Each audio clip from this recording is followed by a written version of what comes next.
ayo sinden bertiga turun ke panggung. Wah, Dik Sinta, Mbak Enggar, Mbak Pesek, lagune Ninggal Katresnan. Wah, nggo ngendoni swasana kang kenceng ngregengke kahanan ben gayeng. Oke, yo, ayo, Dik Sinta, Mbak Enggar, Mbak Pesek, ya, Ninggal Katresnan Astabrata.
Alhamdulillah wa syukurillah wala haula wala quwata illa billah.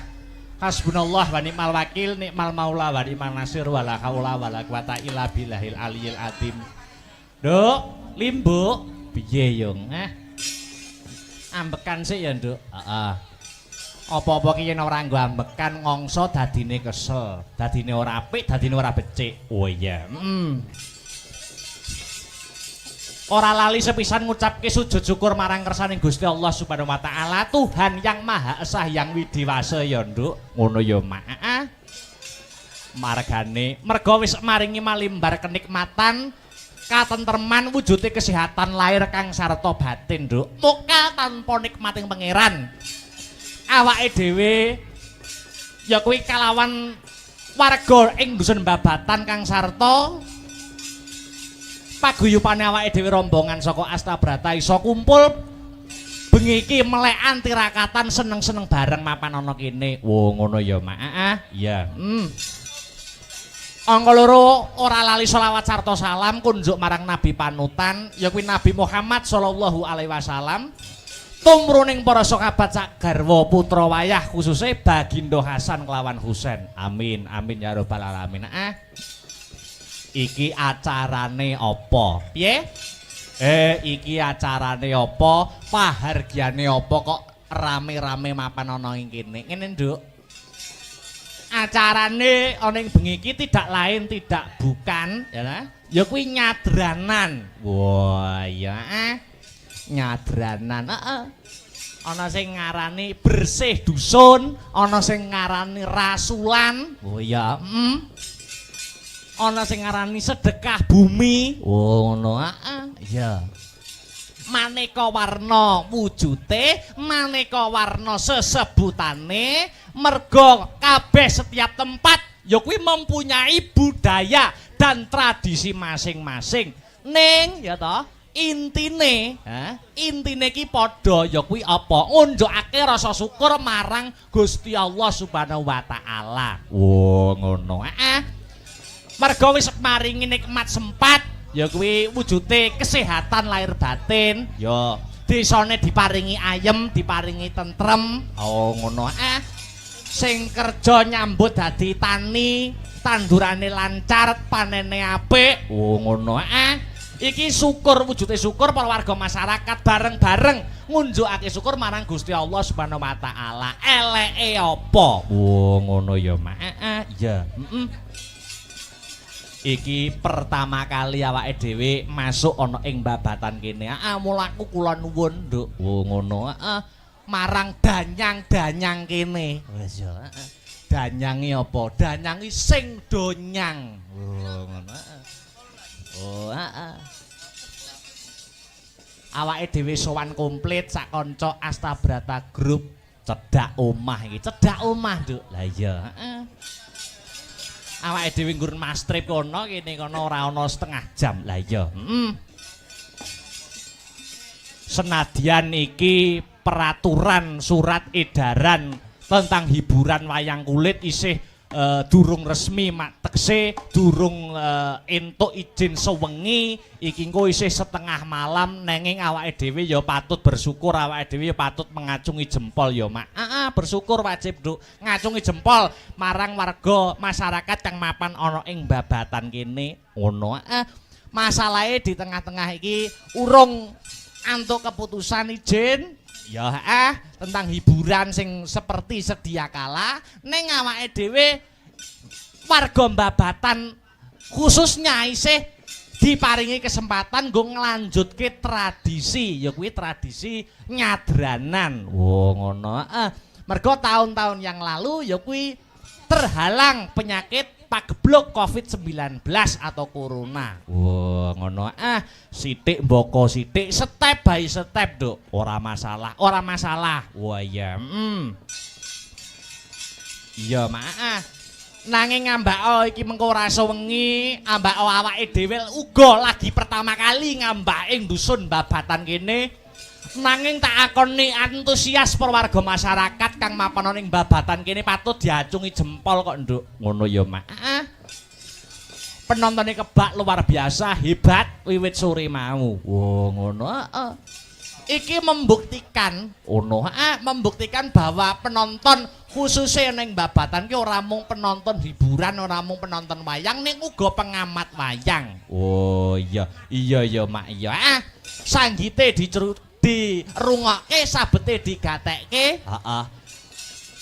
Dadi apa-apa ki mangan, Nduk. Lah iya, muga-muga awake dhewe ana ing taun-taun ke depan iki tetep bisa nyambung tali silaturahmi, tali paseduluran karo para warga masyarakat kang mapan ana ing dusun babatan kene. Amin amin, Nduk. Amin ya rabbal alamin. Heeh. Wah, luar biasa. Matur nuwun dumateng para panitia sumrambahipun para warga kang mapan wonten ing babatan dene wis maringi kapitayan kepercayaan kanggo awake dhewe sakonco ketiban sampur gelar-kelir gantung gong mapan ana ing kene. Oh ngono ya, Mak. Khususe matur nuwun marang ya kuwi Bapak Marwan. Oh ngono Mbah Marwan. Iki sing request lakon. Oh iya. Uga Pak Satino. Oh iya. Luar biasa lan sedaya panitia ingkang boten saged kula sebataken setunggal mbaka setunggal intinipun kula matur nuwun. Amin amin ya rabbal alamin. Luar biasa, Nduk. Heeh. Nek ngajeni seniman para warga masyarakat khususnya para panitia iki hebat tenan kok, Nduk. Ngono ya, Mak. Aku sak rombongan lagi teko, wah suguhane banyu mili. Suguhane banyu mili, suguhan metu. Ya ingkung, soto, ya, banyu mili, Nduk. Bareng aku ning guri, bareng aku ning jeding. Lah kok jedinge ora enek ciduke. Ya. Lah terus tak celupne ngono ya, Mas. Ya. Iya, alhamdulillah. Luar biasa. Iki uga titipan saka panitia. Heeh, piye? Iki mau ora ana sambutan, ora ana kata sepatah kata dua patah kata mergo menghemat waktu, mergo ora sungi. Ya, mula saka panitia aku mewakili, aku dikon ngandharake, aku dikon menggarisbawahi bahwa pagelaran malam hari ini panitia mengucapkan terima kasih kepada seluruh warga masyarakat kang mapan ana ing dusun babatan awet sengkut gumergut gotong royonge. Wah ngono urunan ya ta perjo bareng ya nglumpuk bareng. Oh iya ya didongake ana ing acara kene nyadran kene didongakne nduk nok anakku limbuk muga-muga bubar rampung acara nyadranan ana ing babatan kene muga-muga babatan kene dadiya ya dusun sing baldatun thayyibatun warapun ghafur ayem tentrem gemah ripah karta tata raharja murah sandang kalawan pangan adoh saka bencana alam para warga masyarakate pinaringan rejeki ingkang kathah melimpah tur kebak marang barokah Allahumma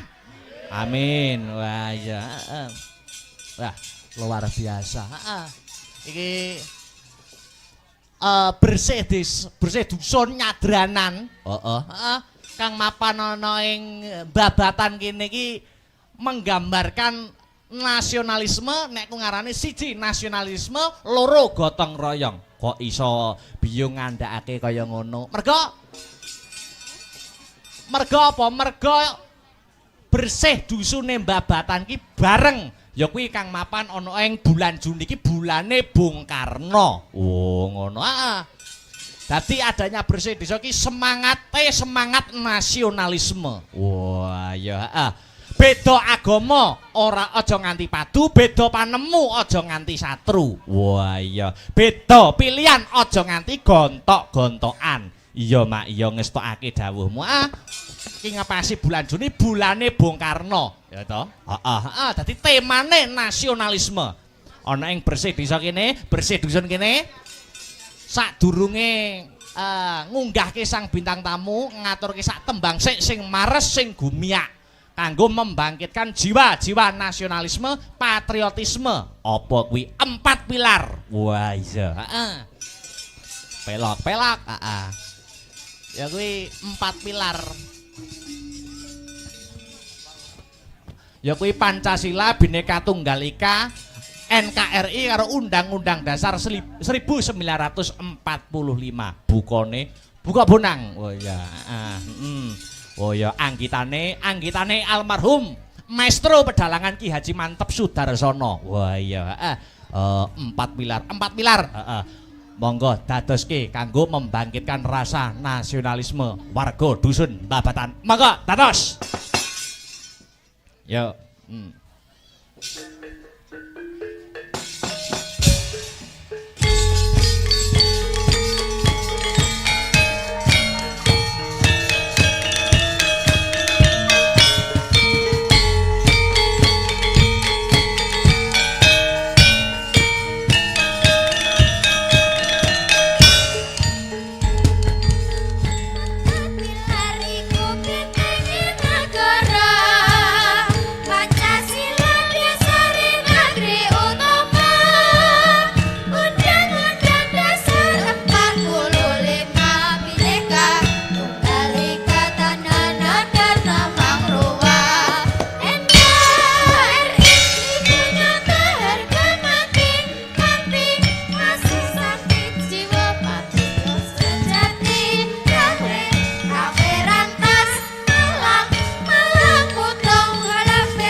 Pak Mas Aryo.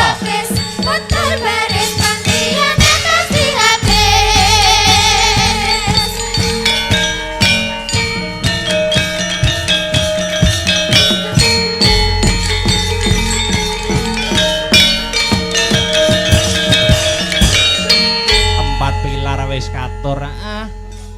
Pagelaran pada malam hari ini di live streaming Asta Brata Media kelawan Radio Jos. Oh iya, Radio Jos iki ora nggo radio ning ya live streaming duwe akun YouTube. Oh ngono. Dadi penonton sing ora iso kepareng rawuh mrene iso lumantar live streaming. Oh iya. Ayo iki ding ditunggu-tunggu. Kudu lumaku sing dianti-anti kudu dadi bukti. Apa bintang tamu sing wis diarep-arep karo warga masyarakat kang mapan ana ing Babatan. Dik Niken Salindri. Iya. Spote Mas. Mas Aryo, monggo wis. Ayo Niken Salindri. Yo.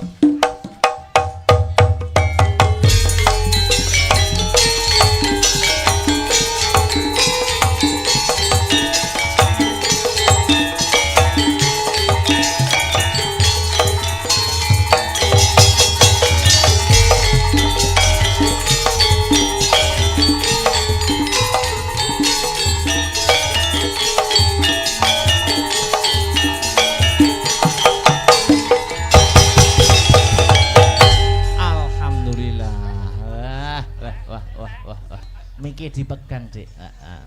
Cek 1. Musike tari ular. Cek 1. Mas, tak garap spot ki jane iki janjian sik ngono lho, Mas. Oh, ngono. Lah ngono nduk ngono. Ben ngerti mandeke ngono lho, Mas. Oh. Nggih niki saderengipun nggih sugeng dalu Mbak Cange. Wilujeng dalu Dik Niken Salindri. Alhamdulillah pripun pawartosipun? Pripun kabare, pripun pawartosipun? Alhamdulillah, sae Mas. Panjenengan pripun Mas? Alhamdulillah dongamu ya sehat wilujeng kebagas warasan. Nggih alhamdulillah saged kepanggih malih nggih Mas teng Desa Babatan.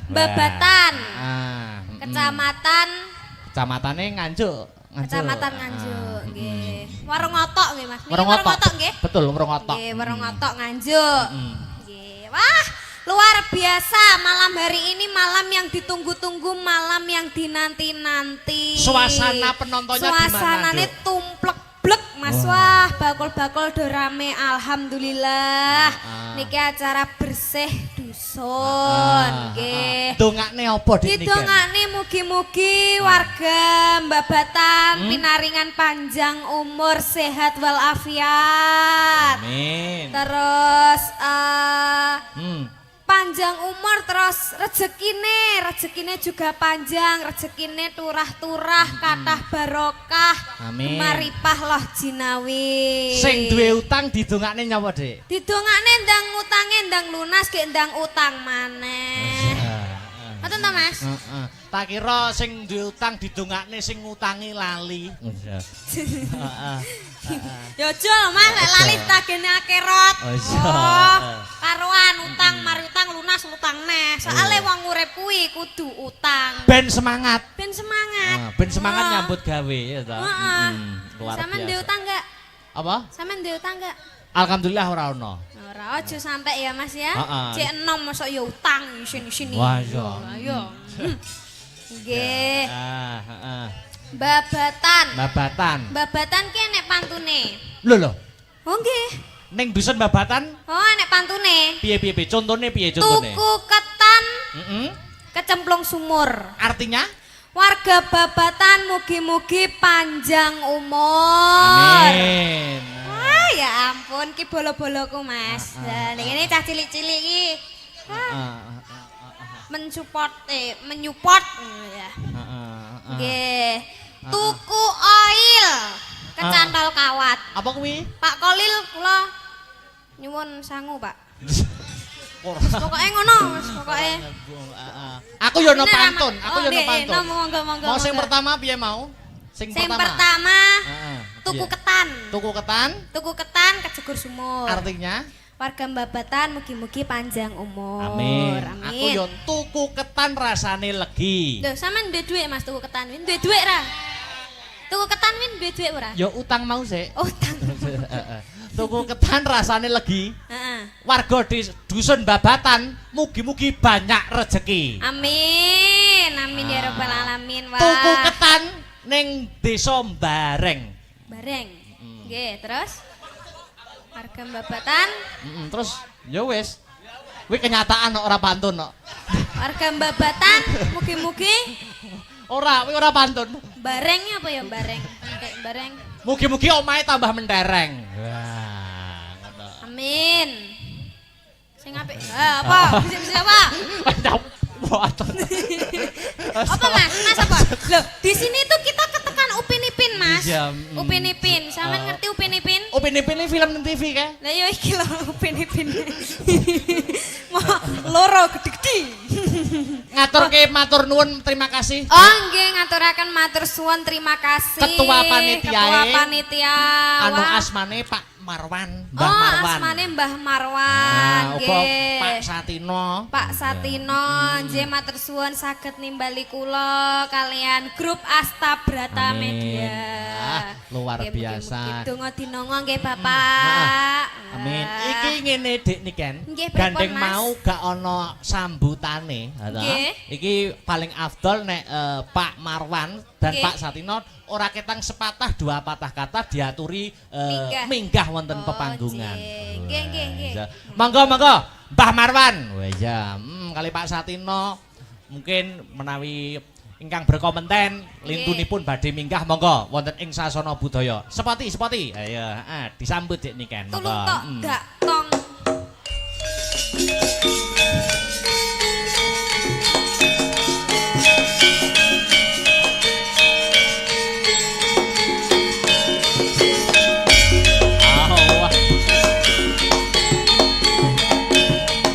Monggo Bapak, pergi Pak.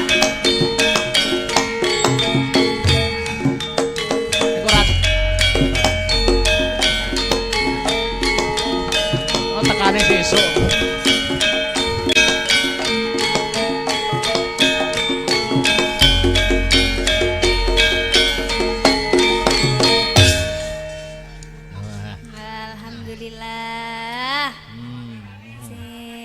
Sugeng dalu Bapak. Alhamdulillah sugeng dalu. Sugeng dalun. Kula sak tuwekku niki dereng nate. Pripun Mbah? Oh, sakmene tuweke dereng nate kepanggih kula, Mas. Oh, nggih alhamdulillah niki Alhamdulillah. kesempatan. Kesempatan Saged yang kepanggih, baik. nggih. Nggih. Bareng magnite Mbak Niki ani delok sing nonton bayuh. Gak kena dipiyak. Nggih. Alhamdulillah. Ing mriki Panjenengan. Oh, nggih alhamdulillah Luar biasa. Bapak matur suwun nggih Iya, Bapak. alhamdulillah.